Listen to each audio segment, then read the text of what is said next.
Chapter 1. With no deliberate speed, the road from Brown to Alexander. We'll go on as always. It won't affect us. Let them enforce it. Just a lot of confusion. Bound to cause changes. The speakers of these words were Herbert Nix, Travis Strickland, Rufus Huddleston, L.I. Myers, and J.T. Schultz, all superintendents in Mississippi in 1954. They were responding to the Supreme Court, who had, days before, on May 17, 1954, declared segregated schools unconstitutional. In Brown v. Board of Education, Topeka, Kansas, the Supreme Court overturned the separate but equal doctrine established 50 years earlier in Plessy v. Ferguson, 1896.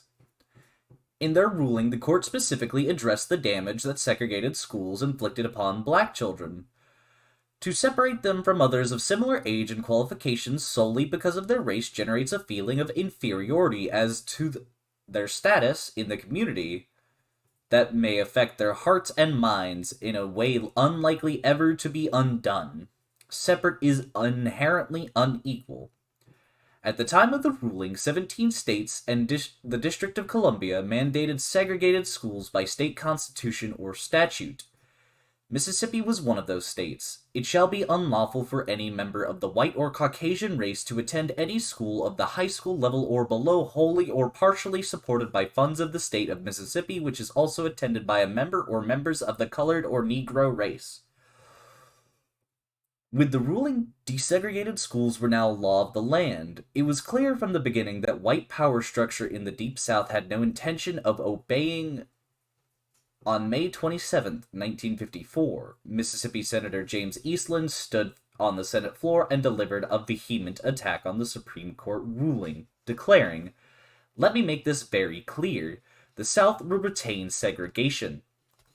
The immediate response of white Southerners to Brown varied. Some resigned themselves to the inevitability of school desegregations. Others promised fierce defiance, and many simply clung to the belief that it would never be enforced. Many of the border southern states complied quickly to the ruling. The District of Columbia announced that it would reopen in fall 1954 as a desegregated school system. Maryland and Delaware followed suit with little incident. The southern states of North Carolina, Arkansas, Alabama, Kentucky, Oklahoma, Tennessee, Texas, and Virginia adopted the strategy of "let's wait and see." By 1956, Kentucky, Oklahoma, and Texas had voluntarily complied with Brown. Mississippi, Georgia, Louisiana, and South Carolina, with Alabama quickly joining their ranks, vowed to wage an all-out fight to preserve segregation. In June 1954, after the Brown decision, Mississippi Governor Hugh White convened a meeting with a group of 8 black leaders in the state to ensure their support of segregated schooling. Attending the meeting were Percy Green, editor of the Jackson Advocate, H. Humes, a Baptist minister, J. H. White, Jacob Reddix, and J. R. Otis, college presidents, and J. D. Boyd, N. R. Berger, and E. S. Bishop, former presidents of the Mississippi Teachers Association. Governor White interpreted his meeting with small contingency as affirmation that blacks would cooperate with him in defying Brown. On July 30th, 1954, he followed up with another meeting in Jackson with a larger group of black leaders who presented a statement issued by Negro leaders from every area of the state of Mississippi, which began, "The spotlight of our nation and of the world, of free democratic peoples, is upon the state of Mississippi today. They are looking to see what we are going to do. Even the Kremlin enemies of democracy are watching for an opportunity to catch us in the moment of weakness and to ridicule our institutions. Facing such a challenge, we pray God that we may not fail in our duty toward our state, toward democracy, and toward our people. In this our destiny, and for the sake of our posterity, we cannot do otherwise than take our stand for the ideals of our America and the whole free world, for justice, human brotherhood, and equality of opportunity for all." This was not the response the governor expected, as reflected in his address to the Mississippi House of Representatives on September 7, 1954. We have explored every possible solution. We have expended considerable time and effort to learn the true attitude of the Negro leadership in the state, in the hope that they would appreciate the sacrifices that have been made to equalize their opportunities without integrating the races. In this effort, as you know, we were most positively unexpectedly disappointed. These leaders not only repudiated what had been told to us in private conference, but demanded things that even the Supreme Court decision had not pretended to try to give them. It remains only for me to say that no hope for solution can now be predicated upon the cooperation of these men. We can go forward, however, with the clear conscience of knowing that we gave them the opportunity to cooperate for the best interest of all, including themselves, and they spurned the offer. Upon them, not us, rest full responsibility for rejection. Earlier in the 1954 regular session, the Mississippi legislature established the Legal Education Advisory Council, LEAC. Its stated purpose was to preserve the best interests of both races and the public welfare by maintaining separate educational facilities for white and colored races. The LEAC consisted of 25 white men, including Governor White, J.P. Coleman, the Attorney General, and John C. Satterfield, who would also later be the lead attorney for the state in the Alexander versus Holmes case. After his failed meeting with the black leadership in the state, Governor White, with the support of the LEAC, called a special session in September 1954 to consider a constitutional amendment to abolish public schools if necessary. The legislature approved the resolution, and on December 21st, 1954, the citizens of Mississippi approved this amendment by a margin of 2-1. In 1956, the Mississippi State Sovereignty Commission was created, with a state appropriation of $250,000. Ostensibly, it was to perform any and all acts and things deemed necessary and proper to protect the sovereignty of the state of Mississippi and her sister states from the encroachment thereon by the federal government. In practice, it became the segregation watchdog agency. Governor Coleman likened the commission to the FBI during times of war, seeking out intelligence information about the enemy and what the enemy proposed to do. In a candid account on his tenure as the commissioner's director of public relations under Governor Ross Barnett, 1960 to 1964, Earl Johnston explained the commission's purpose. The agency had authority to use state money and state-paid manpower to oppose federal encroachment on the states. Federal encroachment was a sophisticated version of integration. Prior to the court's ruling in Brown, Southern states realized they needed to demonstrate some pretense toward equalizing black and white schools. The Mississippi Citizens Council on Education, MCCE, a biracial committee formed in 1950, presented the state legislature a school equalization program with a price tag of approximately $180 million. In 1952, Senator James Eastland helped Biloxi Public Schools secure funding from the federal government for almost $100,000 to build new elementary and junior high schools for black children and for additions to another segregated black school. In 1953, the Mississippi legislature passed its first serious equalization program that included paying black and white teachers the same salaries. It designated 65% of construction bonds to building and updating black schools. The proposal remained largely unfunded as legislatures argued the wisdom of passing sweeping and costly reforms when the verdict on the Brown case was still out. However, after the ruling, the state legislature did begin allocating more money to black schools in an attempt to garner black support for maintaining segregated schools. From 1952 through 1957, the state increased funding for black libraries by 563%, compared to only 54% for whites. During the same time period, the salaries of black teachers increased by 83.4% compared to 24.3% for whites.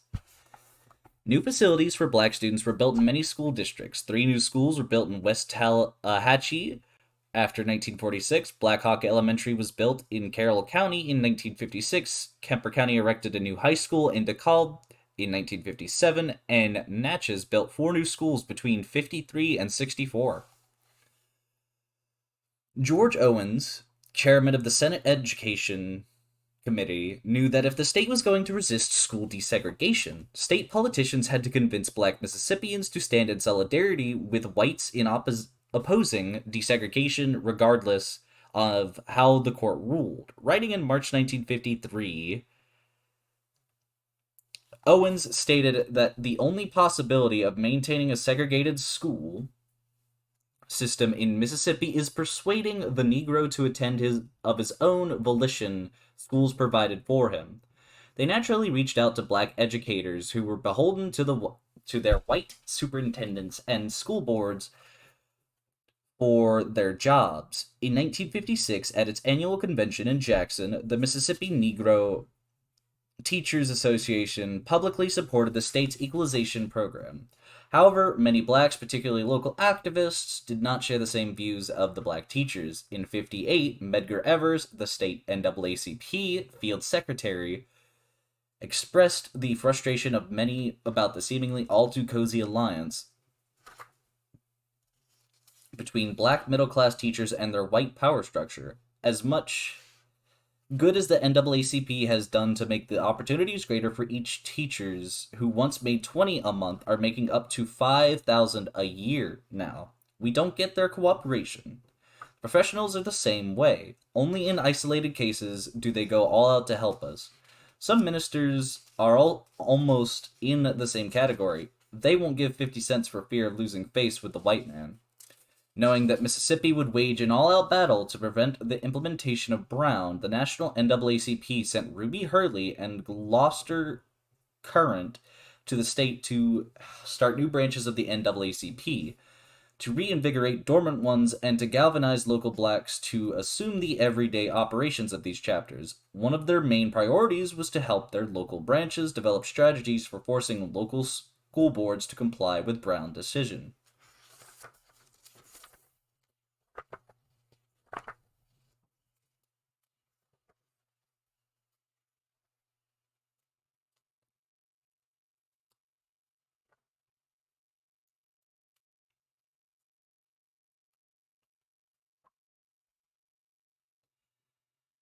Filing the first petitions. In August 1954, the Walthall County NAACP branch attempted to file the state's first desegregation petition. The petitioners were immediately shut down by their local school board and, after being subpoenaed on false charges, dropped the petition. On July 18, 1955, 140 black parents in the Vicksburg signed the first school petition in the state after the Brown II ruling demanding their school system complied with desegregation orders immediately. Days later, 42 parents in Jackson, led by Medgar Evers, and 19 parents in Hinds County, filed a similar petition. The Jackson petitioners asked that the public schools be immediately reorganized with no reference to race as prescribed by the Brown ruling.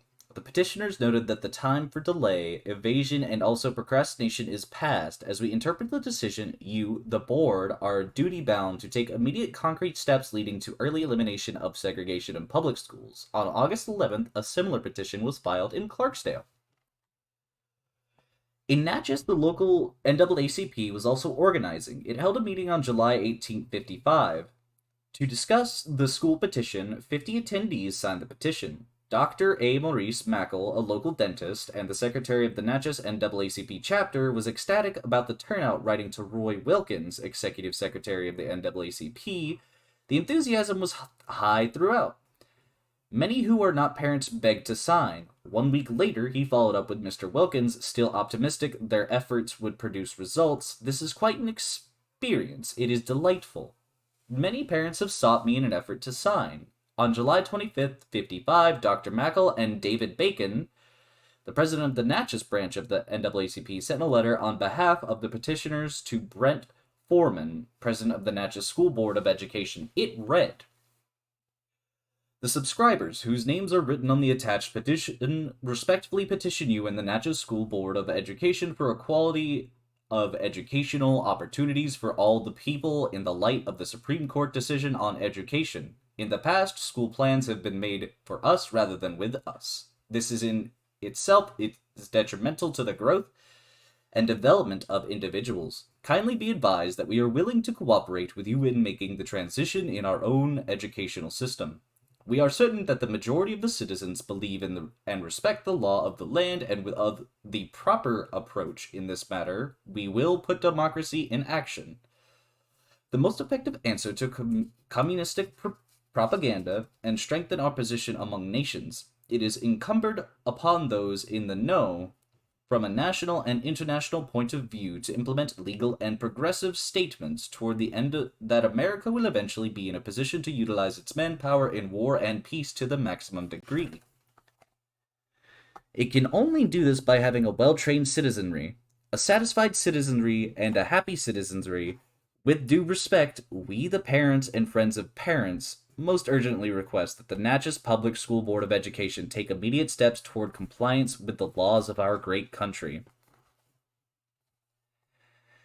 As blacks throughout the state presented petitions to their respective school districts, Mississippi Attorney General J.P. Coleman was reassuring the LEAC that he would personally handle any petitions or lawsuits brought by black parents. I'm going to take 90 days to try the first case. It will take that long. There's no use anyone worrying about them running any cases through Mississippi during the next 6 months. I'll see to that. Coleman dismissed the Vicksburg petition, stating that it could not be used as a basis for initiating federal court action. He noted that because the petition failed to include the names of the children requesting admission to the white school, the petition did not amount to a hill of beans. The Vicksburg School Board dismissed the case, saying it did not meet requirements and would be given no further consideration. A similar fate fell on the Natchez and Jackson petitions, dismissal on the part of the white power structure. By the time 53 black parents signed a petition in Yazoo City on August 6, 1955, demanding that the schools abide by the Brown decision, the Citizens Council was well mobilized and ready to exert their power. The local Citizens Council chapter took out a full-page advertisement in the Yazoo City Herald listing the names and addresses of every person who signed the petition. The ad was also prominently displayed in many local white restaurants and other business establishments. The ad ended with, "This list is published as a public service by the Citizens Council of Yazoo City, Mississippi." Retaliation was swift. Many of the black petitioners lost their jobs, their credit, and their businesses, as detailed in a report to the NAACP. One man here, blank, whose name was on the petition, draws a disability check from the War Department. He received his check last week and tried to cash it, and not a store or bank in Yazoo City would cash it. The Delta National Bank here in Yazoo City also is applying pressure. The president of the Delta National Bank, Herbert Holmes, has phoned to every Negro that signed the school petition and told them to come down and get their money out, that the bank did not want to do business with them any longer. Eventually, all but 3 of the petitioners removed their names from the petition, and many moved out of Yazoo City.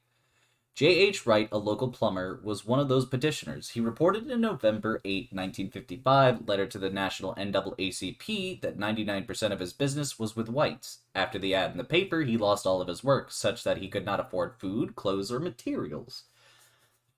The NAACP advised him to move to Detroit and contact Congressman Charles Diggs, which he did. Clearly frustrated that neither Mr. Diggs nor the Detroit NAACP had reached out to help him, Wright wrote to Roy Wilkins that the white people told me I wouldn't get any help from the NAACP, and so far I have found that to be true. Wilkins promptly responded with assurance that he had personally contacted the executive secretary of the Detroit branch with the specifics of Mr. Wright's situation and that someone would be contacting him immediately. So successful were the tactics of the Citizens Council in shutting down blacks' attempts to force their school districts to comply with Brown that the Yazoo City petition would be the last one submitted by black parents during the 1950s. According to William Simmons, the organizer of the Citizens Council in Jackson, the successful efforts to prevent school desegregation in the summer of 1955 were a turning point in public opinion in the South, a turning from a feeling that integration is inevitable to a determination that we ain't going to do it. With these resounding defeats, the national NAACP abandoned its efforts to force school districts to comply with Brown through appeals to legislative logic and judicial action. As Dittmer notes, the traditional strategies of the NAACP failed miserably in Mississippi because the national office made several miscalculations, underestimating the ferocity of white resistance and overestimating the federal government's commitment to law enforcement. Despite the success of the Citizens Council in stopping blacks from filling petitions with their local school boards, many blacks in the South continued in those early years after Brown to hold on to at least a modicum of optimism that the law of the land would ultimately prevail. W.A. Bender, Director of Public Relations at Tougaloo College and editor of the Journal of Negro Education, recognized the depths to which Mississippi would go to prevent Brown, writing in his editorial, "The naked truth is that Mississippi does not want to do so and has no intention of making a move to that end now or in the years of the future." However, he ended the editorial with the following passionate declamation: "Desegregated schools are coming, and all the children will take them in stride just as people elsewhere are taking them. The forces of justice are on the march. The momentum is too great for anyone to get in the way and try to stop them. It cannot be done. It will not be done. The new day is not far away. Mark you this." In the years following the Brown ruling, violence against blacks escalated. Local civil rights activists were often the target. On May 17, 1955, Reverend George W. Lee, Belzoni native and local business owner, was killed in what was called an odd car accident shortly after a voter registration rally. No one was ever charged with the murder. In November 1955, Gus Courts,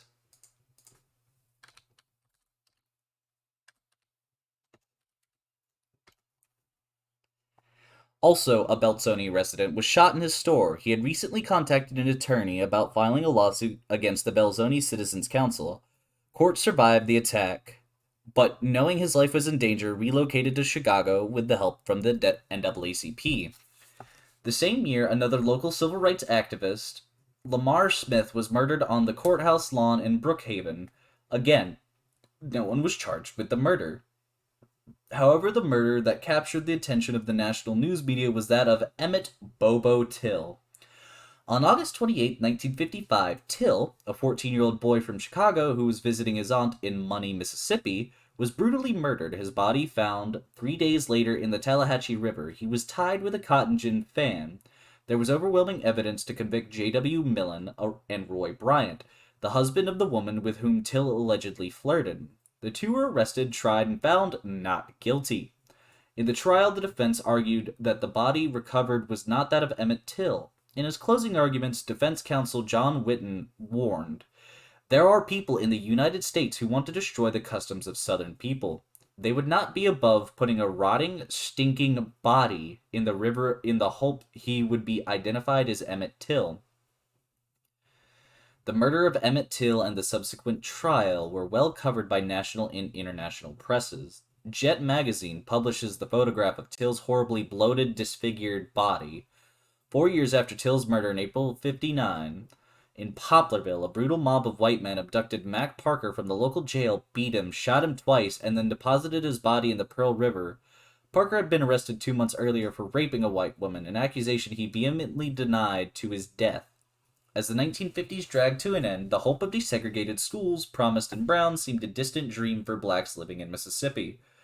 William Robinson captured the frustration of many men when he wrote in 1959, "When the court handed down its decision, not even the most optimistic among us felt that integration was at hand or just around the corner, but even the most pessimistic little dreamed that it was so far off. By the end of the decade, the new day didn't seem so far off. No school district in the state had made any movement toward integrating its schools, and by all indications staunch, segregationists seemed to be prevailing in the fight over school desegregation."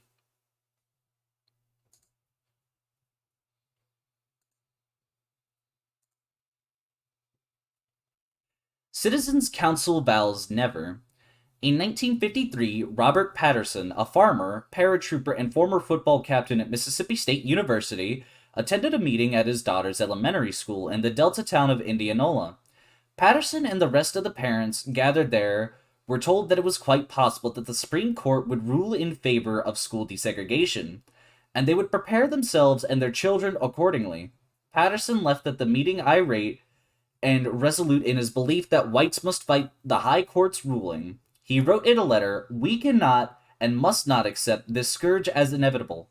The people of America must call all of their resources and stand together forever firm against communism and mongrelization." 2 months after the passage of Brown, in July 1954, Patterson and 5 other Sunflower County businessmen began strategizing about how they were going to fight this scourge of integration. That meeting led to the official formation of the White Citizens Council in October 1954. By December, they had established headquarters in the small town of Winona, and Patterson assumed a full-time position with the organization as their executive director. By November 1955, they claimed more than 65,000 members in Mississippi and began publishing a monthly newspaper called The Citizen. Their purpose was clearly articulated in the first issue: to preserve the separation of the races against assaults from the National Association for Colored People, or the NAACP, in alliance with the federal government. At the same time, they are dedicated to protect the rank and file of Negroes from the wrath of ruffian white people who may resort to violence. Economic pressure, a method of combating Negro pressure from the North, is not organized by the councils.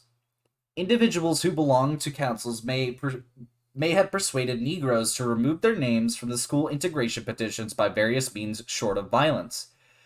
These means including firing employees or refusing to renew leases for sharecroppers who have followed the NAACP line.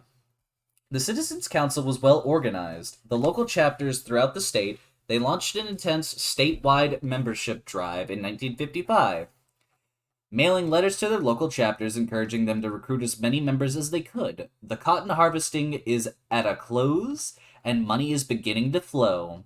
Every Mississippian should be proud to spend the little amount it takes to be a part of this great cause, the outcome of which will mean the very survival of the white race in this nation.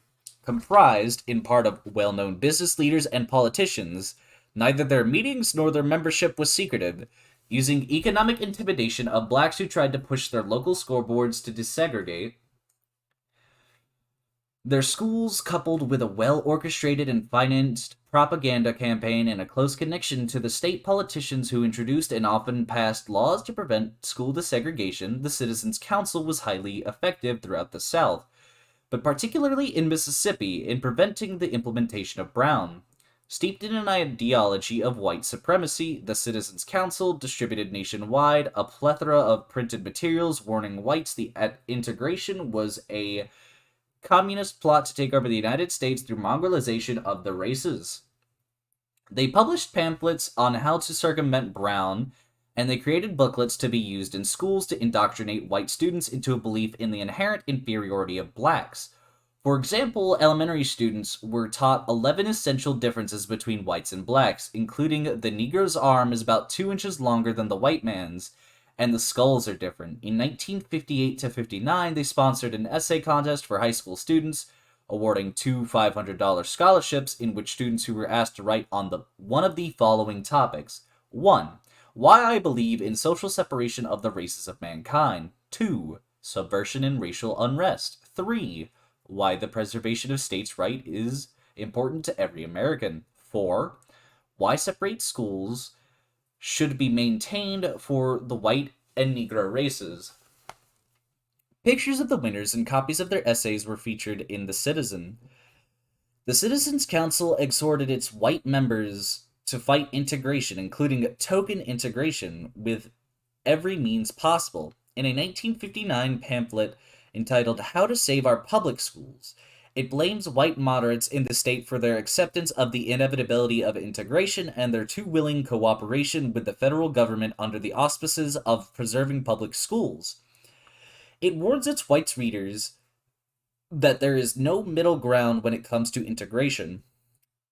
The latest fraud the integrators are trying to perpetrate on a partially unsuspecting public is your choice now is accept token integration or close your public schools.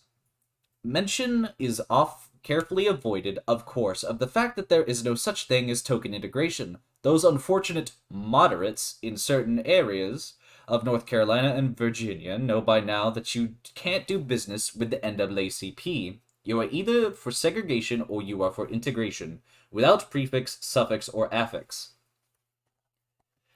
The pamphlet continues by stating the onus of the responsibility for implementing Brown falls on black parents who must file individual lawsuits. Such suits are difficult, time-consuming, and expensive. Although no lawsuits were successful up to this time, the council proposed certain conditions favorable for blacks to win their lawsuits, including a weak school board, moderate whites, and law enforcement controlled by moderates. To deter any blacks from filing such a lawsuit, it proposed the following strategies.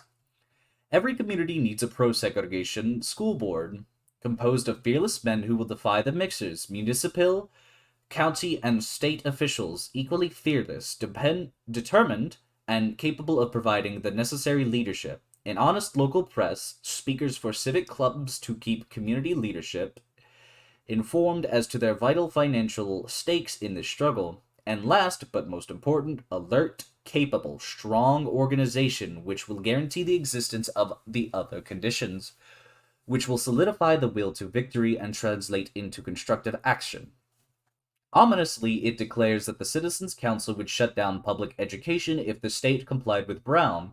If this were to happen, it would not hesitate to create an alternative private school system for white students. 5 years later, the threat became a reality when in 1964 the council began calling for the mass exodus of whites from public schools.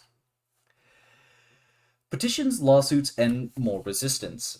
By the beginning of a new decade, not much had changed in the public schools in Mississippi. A dual system of public segregated schooling continued to operate with no movement toward complying with Brown. As late as January 1964, not one desegregated public school existed in the state. Blacks benefited modestly from the delaying tactics and the concomitant equalization efforts, with a few new black schools built.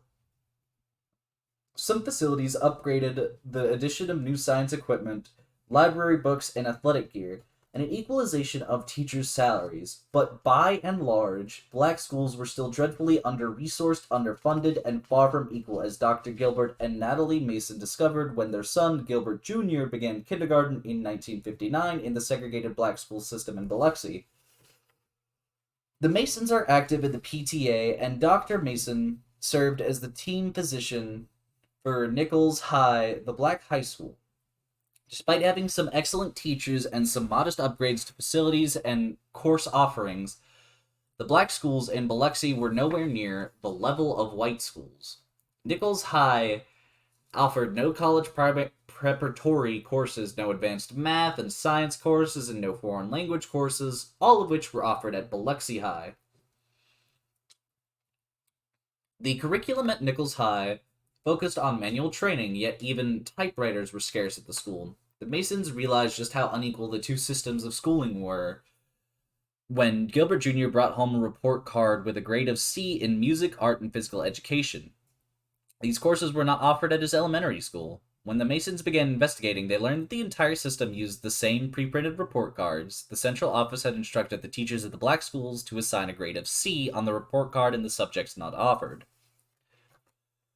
By the early 1960s, the Masons and many other blacks in the South were clearly discouraged and frustrated. They were also worried about the effect the obvious delaying tactics were having on their children. Since 1954, they had been preparing their children for the realities of attending desegregated schools, yet black children continued to languish in segregated schools.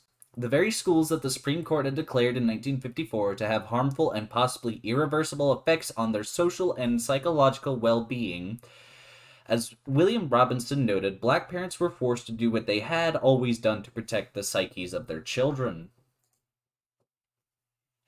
An integral part of the process of growing up in the South, the Negro child develops a tolerance toward the traditional disadvantages to which he is heir as a member of a depressed racial minority group.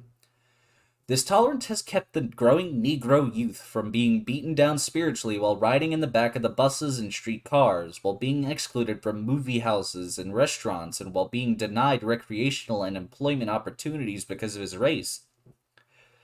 Now, parents and teachers must help black children develop defenses against knowing legally they are supposed to be attending desegregated schools but are still not there. Teachers have to begin immediately to indoctrinate their pupils with attitudes of tolerance to the frustration of integration's delay.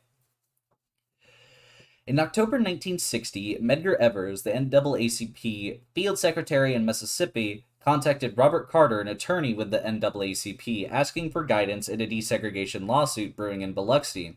At the helm of the Biloxi movement was Dr. Mason, who earlier that year had led 125 blacks in a wade-in protesting segregated beaches on the Gulf Coast. The peaceful protest turned bloody as white bystanders attacked the protesters while the police sat idly by and watched.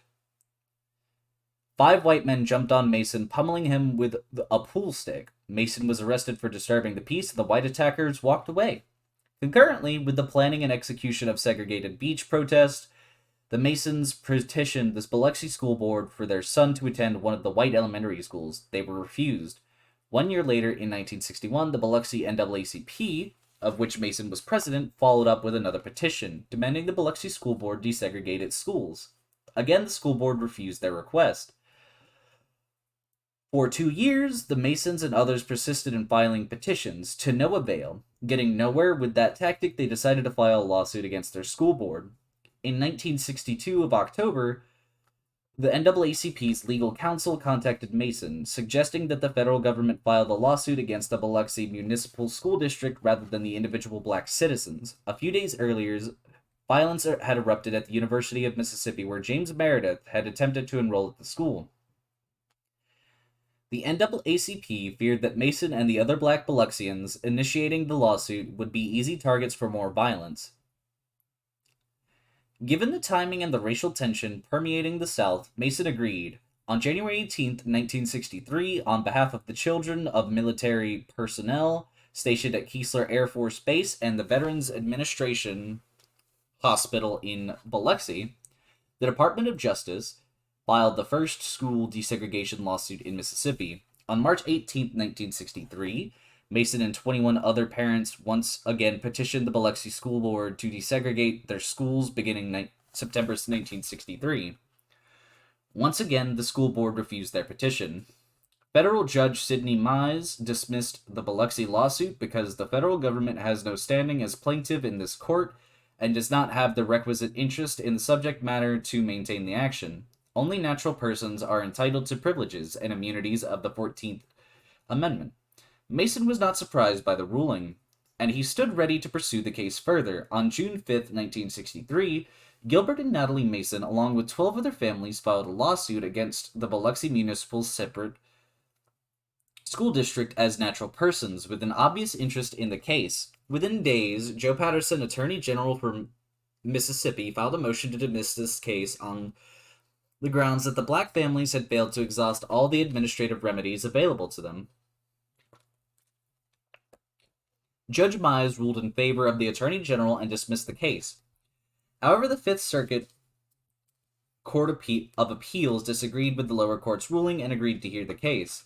It combined with 2 other school desegregation lawsuits filed in the state, one by Medgar Evers and other black parents in Jackson, and the other by Winston Hudson and Dovie Hudson in Leake County. On February 14, 1964, the Fifth Circuit reversed the lower court's ruling, stating if Selma, Alabama can commence with desegregation of 4 grades for 1965 to 1966, Jackson, Mississippi can at least catch up. And indeed, in all but the most exceptional cases, all school districts commencing desegregation in fall 1965 should be expected to do as well. The case was remanded back to Judge Mize and the district court for a speedy hearing. During the trial in May 1964, the black parents heard a plethora of scientific explanations justifying segregation, including conclusive evidence to the effect that cranial capacity and the brain size of the average Negro is approximately 10% less than that of the average white person of similar age, and and size, and that the brain size is correlated with intelligence. Reluctantly, however, Judge Mize ruled in favor of the plaintiffs, although he cited the testimony about the correlation between brain size and intelligence as indisputable scientific fact. Nevertheless, he said he was obligated to enter the order, although it is contrary to the facts and the law applicable thereto. Because of previous rulings by the higher courts, he ordered the 3 school districts to submit desegregation plans immediately. The Biloxi, Jackson, and Leake school districts all submitted their similar plans, calling for the desegregation of first grade in 1964 of September, with 1 grade desegregating every year thereafter.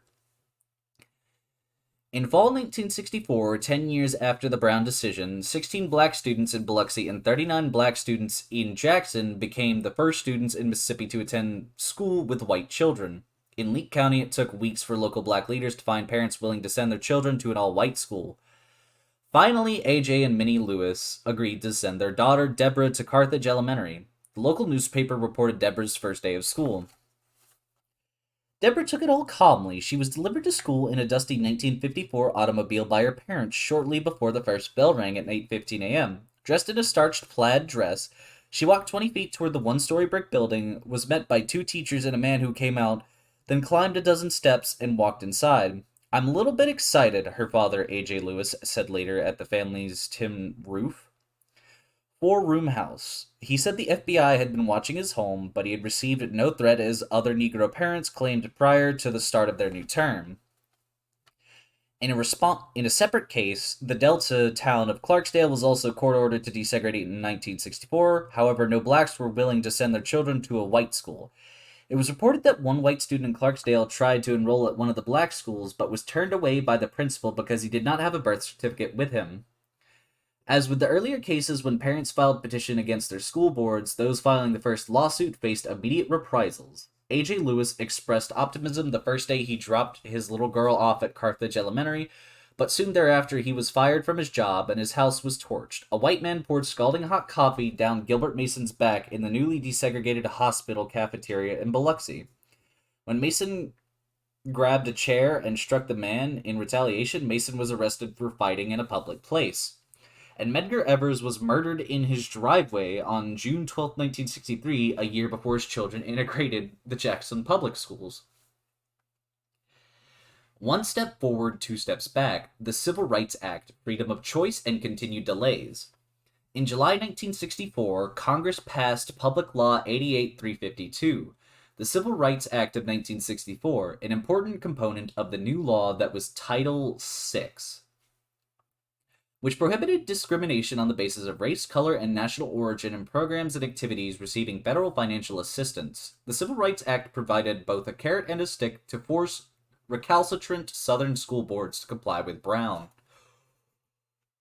School districts failing to desegregate could have their federal funding terminated. For those who complied, not only would they continue receiving federal monies, but Title VI also provided a program of federal technical and financial assistance to help school districts during the desegregation process comply with the Brown ruling. In 1964, Mississippi received approximately $38 million in federal funding for public schools. The Civil Rights Act also authorized the DOJ to file suits against local school districts on behalf of black parents and students being denied a desegregated public education. Finally, a crack in the school segregation wall seemed to emerge, triggered by the unusual alignment of the judicial, executive, and legislative branches around the enforcement of Brown in the South. 1 year later, on April 7, 1965, Congress gave teeth to Title VI by passing the Elementary and Secondary Education Act, ESEA, which allotted a $1.3 billion to aid in the education of low-income students. As the poorest state in the country with the most under-resourced schools, Mississippi could ill afford to refuse federal funding, but this financial boost was predicated on school districts complying with school desegregation mandates. As William Pert, writer for the Clarion Ledger, noted in a 1965 story, for Mississippians, that was a bitter alternative to consider. They were confronted with a distasteful choice: either comply with the government's desegregation directive or lose the federal aid they had come to depend on. 12 school districts in Mississippi forfeited the Title I federal funding for which they were eligible because they refused to desegregate their schools.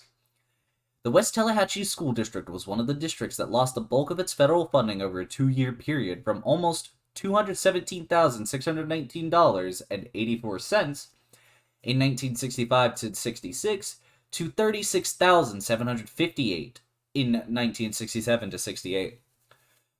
Frustrated with the abrupt termination of federal money, Superintendent Robert Taylor wrote Senator Eastland in December 1967, "There is no possible way for a school administrator to plan a program under the present method of allowing cut-off funds for alleged non-compliance in the middle of the school years. Superintendents like Robert Taylor suddenly found themselves in the ironic position of decrying, on one hand, the federal government's intrusion into state affairs by enforcing desegregation, while, on the other hand, asking the federal government to fund its school at a greater percentage than any other state in this country." Undeniably, the threat of termination of federal funding finally forced school desegregation throughout the South. By 1969, 115 school districts in Mississippi were receiving Title I funds from the ESEA. In some districts, federal funding accounted for 30% of the school district's budget. However, throughout the mid-1960s, many Mississippi school districts misused ESA funds as a last-ditch attempt to maintain a dual system of segregated schools. They brought band uniforms for their black schools, hired black teachers for the segregated schools to reach a teacher-student ratio mirroring the white schools, and diverted monies to newly opened private academies.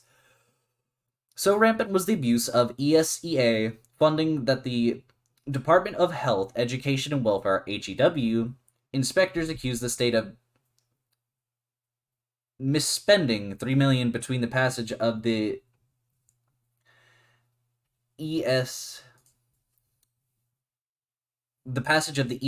in 1965 and the Alexander v. Holmes ruling in 1969. In the early 1970s, many school districts were ordered to repay the federal government for misappropriated ESEA funding. Local school districts were given little directives or guidance from their state Department of Education or their state politicians on how to respond to these new congressional mandates. Jack Tubbs, the state superintendent of education, declared he had no authority to instruct school districts to comply or not with desegregation orders. Governor Paul Johnson never called a special session to discuss how the state should approach school desegregation under the new orders. In December 1964, the HEW published a 3-page manual entitled Instructions to School Districts Regarding Compliance with Title VI to help school districts navigate Title VI mandates. To prove compliance with the law, school districts had to submit a voluntary desegregation plan or a final court order. HEW's how-to manual suggested 2 primary ways to achieve desegregation: geographical zoning or freedom of choice. Whatever the method selected, schools needed to demonstrate a good faith effort to desegregate their schools by 1965/66 school year. In March 1966, the U.S. Office of Education issued a revised statement of policies for school desegregation plans under the Title VI of the Civil Rights Act of 1964 to help provide more specifics about what would be considered appropriate compliance to the HEW. These guidelines would make clear that school boards bore the affirmative duty to desegregate their schools. The HEW set fall 1967 as the date for the extension of desegregation to all grades as a qualification for federal financial assistance. All desegregation plans had to be submitted to the U.S. Office of Education for approval. The new guidelines were very specific on how freedom of choice, FOC, the most prevalent method of compliance, was to be implemented. Under the freedom of choice plan, students are given the opportunity once a year to choose the school they wish to attend each year. Several months before the beginning of the new school term, the Board of Education must send students and their parents a letter explaining the particular plan under which the district schools are being desegregated. The letter must inform the students and their parents that they may choose the school they wish to attend. It must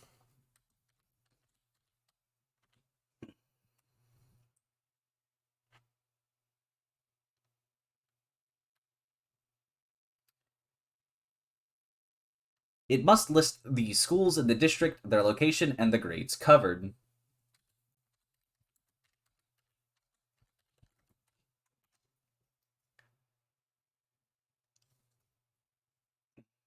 The parents and students should return the name of the school they select to the office of the school superintendent within 30 days after receipt of the letter. Students who are 15 years old or who will enter grades 9 through 12 in the following school year may make their own choice of a school to attend under the Freedom of Choice plan unless the parents wish the student to make a different choice. The local school board has the further responsibility of notifying the community each year that the Freedom of Choice plan is available to all students, of developing community support for it, and taking the steps necessary to protect all persons exercising their rights under the plan. The new guidelines acknowledge that the FOC plan would continue to place the burden of desegregation on black parents and students since it would be highly unlikely that a white parent or student would choose to attend an all-black school. According to the guidelines, the effectiveness of FOC plans would be evaluated on the results of such plans. The single most substantial indication as to whether a free choice plan is actually working to eliminate the dual school structure is the extent to which Negro or other minority group students have in fact transferred from segregated schools. Freedom of choice ostensibly provided a mechanism for black parents to exercise their right to send their children to desegregated schools. In reality, it proved in many school districts that yet another way to delay school desegregation. Challenging freedom of choice. Several school districts, particularly in the northeastern part of the state where the black population was sparse, voluntarily moved to a unitary system of schooling. In 1965, in the southern part of the state, the Long Beach Separate Municipal School District voluntarily desegregated its school system. However, the majority of school districts between 1965 and 1969 continued, in practice, to operate a dual system of schooling in which the majority of whites attended a primarily all-white school. The majority of black students attended segregated black schools, and a smattering of black students attended white schools. Often these black students were handpicked by the superintendent or school board to attend the white schools, or black parents, typically those involved in their local civil rights movement, would send their children to integrate the white school. Black parents who availed themselves of this option were often treated much the same way as the first school petitioners in 1955.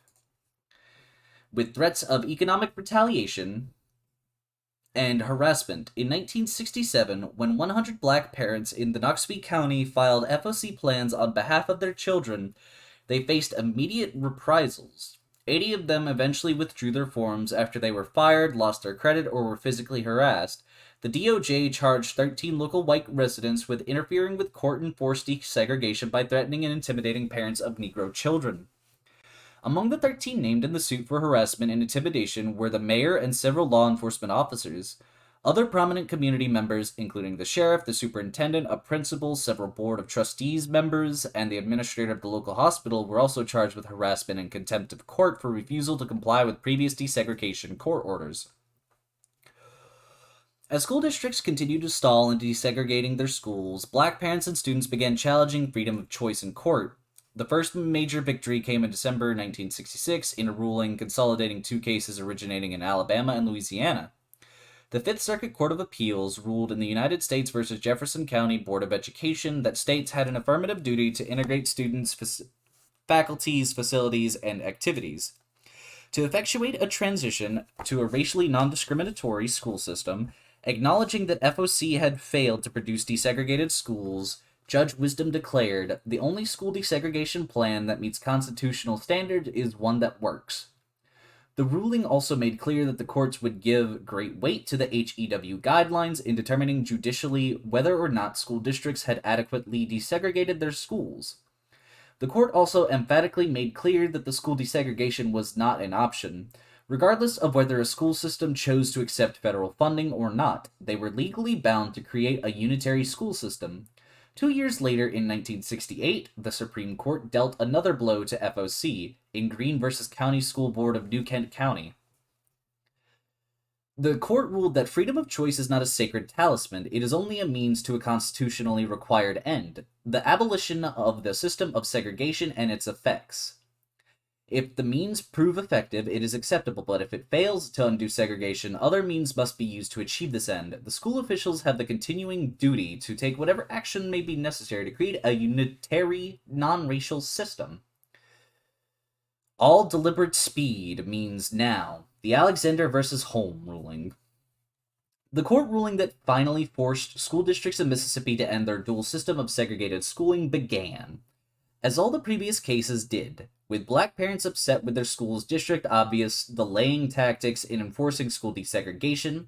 In 1968, Mrs. Beatrice Alexander of Holmes County joined with 8 other petitioners involved in similar lawsuits against 13 other Mississippi school districts and filed suit in the District Court for the Southern District of Mississippi against the Board of Education of Holmes County. The District Court refused to hear the suit. Thus, the 1968-69 school year began as usual with an FOC plan on paper but little desegregation in practice. The petitioners applied to the Fifth Circuit Court of Appeals for summary reversal of the lower court's refusal to hear the case. The Fifth Circuit ordered the District Court to give these cases highest priority. The District Court consolidated the 9 cases under United States v. Hinds County Board of Education and began hearings in October 1968. On May 13, 1969, the District Court ruled in favor of the school districts, approved all their FOC plans, and even praised them for their efforts in desegregating their schools. The court noted no instance of a black child being denied admission to any school through FOC. Rather, according to the court, desegregated schools were the result of the will of the people, both black and white. It simply cannot be said under such circumstances that the FOC plan has not worked in such a case. The vast majority of colored children simply do not wish to attend a school which is predominantly white, and white children simply do not wish to attend a school which is predominantly Negro, and that ingrained and inbred influence and characteristics of the races will not be changed by any pseudo-teachers or sociologists in judicial robes. As the evidence of how well FOC was working, the court noted that the black teachers had testified as such in court.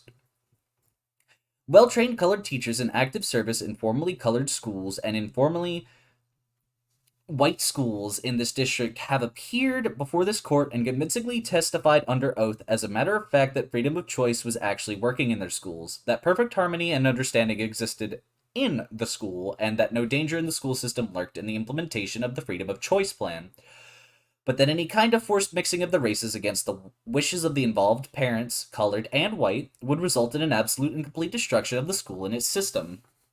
The plaintiffs appealed to the Fifth Court for summary reversal, and the motion was granted on June 25, 1969, with a July 2nd to 1969 court date set. On July 3rd, 1969, the Fifth Circuit ruled in favor of the government and the plaintiffs. In sharp contrast to the lower district court, the appeals court ruled that FOC had failed to achieve desegregation. They instructed the 33 schools named in the suit to work with the HEW to prepare desegregation plans that would eliminate dual systems of education. They further instructed that such plans should include student and faculty assignments, school bus routes if transportation is provided, all facilities, all athletic and other school activities, and all school location and construction activities. They set August 11, 1969 as the deadline for all 33 districts to submit desegregation plans to the district court, and August 27, 1969 as the implementation date. On July 25, 1969, the Fifth Circuit changed the implementation date to September 1st, 1969, as ordered on August 11th. The Office of Education submitted desegregation plans on behalf of the 33 school districts. 30 of the 33 were mandated to start school immediately as desegregated districts. Hinds County, Holmes County, and Meridian were given until fall 1970 to implement their desegregation plans.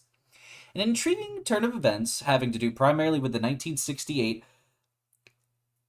election of Richard Nixon and his subsequent retreat from an aggressive federal enforcement of school desegregation in the South, HEW Secretary Robert Finch sent a letter on August 19, 1969 to Judge William Harold Cox, Chief Judge of District Court for the Southern District of Mississippi, requesting that the desegregation plan submitted earlier be withdrawn and the HEW be given to the December 1st, 1969 to submit new plans with an implementation date of an unspecified future time. On August 21st, 1969, the U.S. Attorney General filed a motion in the Court of Appeals to modify the July 3rd Fifth Circuit order to a submission date of December 1st, 1969. Unsurprisingly, on August 26, 1969, the district court recommended the delay be granted. On 28th of 1969, the Fifth Circuit withdrew its September 1st implementation date and set December 1969 as the new date for submission of desegregation plans. Suddenly, the HEW, long considered by most school districts an adversary, seemed to now support the same arguments Southern school districts had been making for the last 5 years. We need more time.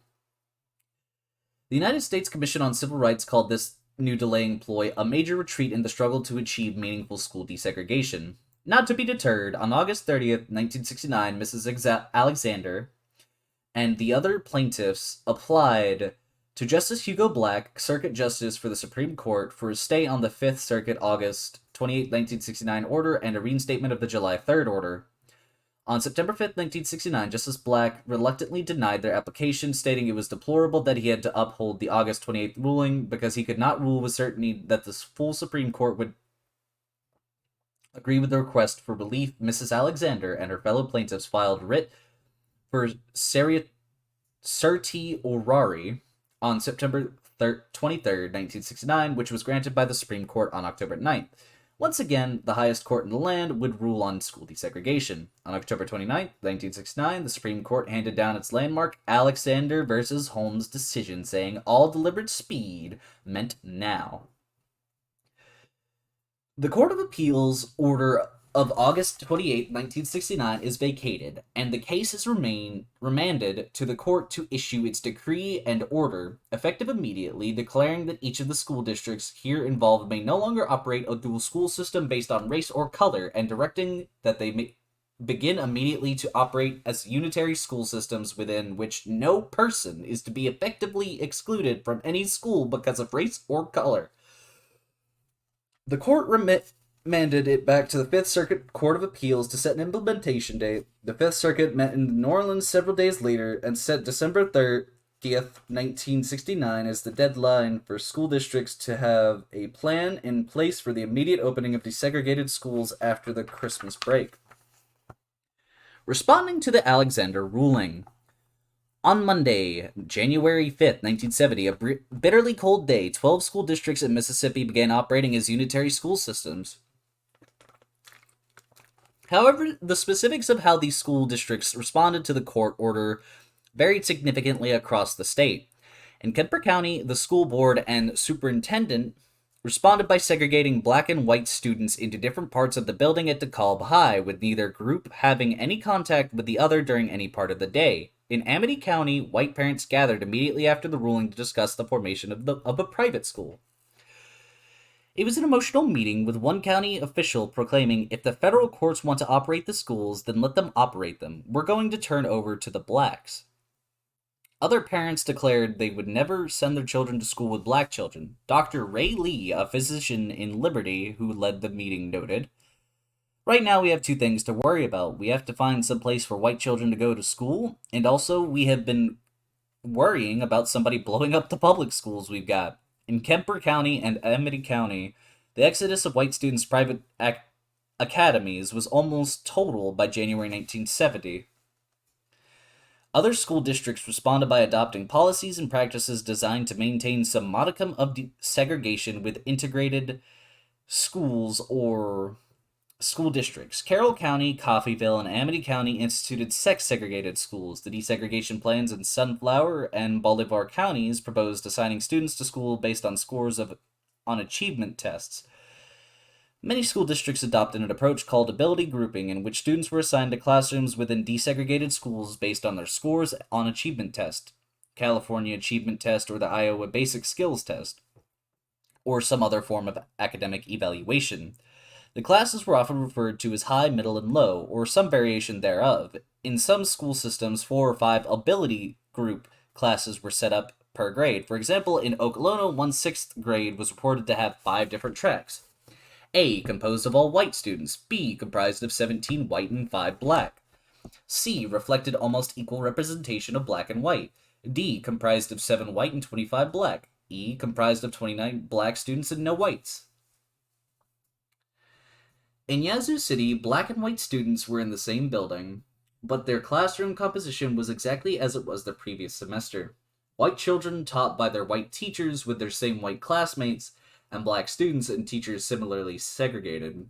The road from the Brown decision in May 1954 to the Alexander v. Holmes ruling in October 1969 is indeed an intriguing story of political maneuverings and unlikely alliances, court rulings and resistances, and a well-documented rhetorical battle about state versus federal rights. After 15 years of fighting desegregation with every political and legislative means available, massive school desegregation finally came to Mississippi in January 1970. 6 months later, 44 school districts had voluntarily complied with desegregation. 78 districts were under court orders to desegregate, and 26 were still in litigation. In August 1970, Charles Johnson, executive secretary of the Mississippi Education Association, optimistically declared that when schools opened in fall 1970 as fully desegregated, there would be no violence. The private schools, he stated, seemed to have provided a safety valve. His prediction proved true. Massive school desegregation occurred in Mississippi in 1970 with the little of the violence associated with early fights for civil rights, but the road to get there was far from smooth.